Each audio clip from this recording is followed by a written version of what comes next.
方面地方公大好当时，就会搞一些好当时那个喏，就不要公好到当时，我就给เขาตีออกความยาวเนี่ยเนาะเวลาตีออกความยาวเนี่ยเขาบอกว่ากว่าฟังแล้วโฮมฟังเสียงสตูดิโอซึ่งปุ่นได้อันอยากจะได้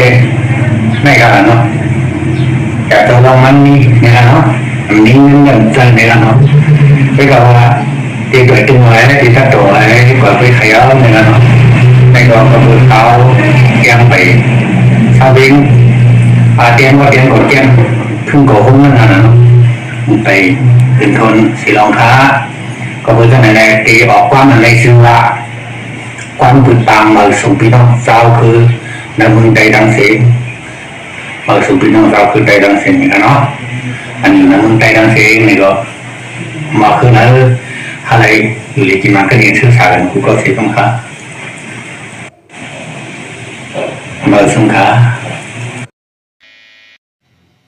အားလုံးမင်္ဂလာပါလူချင်းများအပေါင်းလို့များမိတ်ဆွေအပေါင်းလို့များတကယ်ချင်းအပေါင်းလို့များ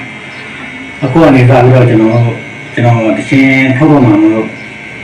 ကျွန်တော်ရေးတဲ့တချင်းကတော့တိုင်းနိုင်ကြီးကိုများတို့ဒီတောင်စုဒီလူတို့အပေါင်းတို့မင်္ဂလာပါလို့တချင်းမိရပါတယ်ခင်ဗျာအားလုံးလည်းဆွေးနွေးကြမိပါစေအားလည်းပြီးပါဦးကျွန်တော်ကလည်းရှမ်းတိုင်းသားမလို့ဘာမှတော့တိတ်မပြီးပါဘူးဒါပေမဲ့ဝါရဏအရာကတော့ကျွန်တော်ပဲတိုင်းနာမှုလို့မဆိုချင်းမြန်လို့ပါတယ်လို့ကြားနေပြီးတော့နှုတ်ခွန်းဆက်တတ်ပါလေခင်ဗျာမင်္ဂလာပါ